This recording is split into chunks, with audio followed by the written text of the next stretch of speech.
എൽസയും ആനയും വളർന്ന് ആരൻഡെയിലിന്റെ രാജ്ഞിയും രാജകുമാരിയുമായി മാറിയിരിക്കുന്നു. ആഗ്നാറും എഡൂനയും മരണപ്പെട്ടു. അവരുടെ മരണത്തിന് പിന്നിലെ സത്യങ്ങൾ ഇപ്പോഴും അതിജീവിച്ചിരിക്കുന്നു.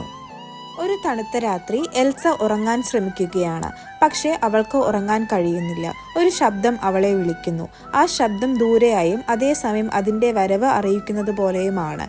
എൽസ അതിനെ ആഗ്നാറിന്റെ കഥയുമായി ബന്ധപ്പെടുത്തുന്നു.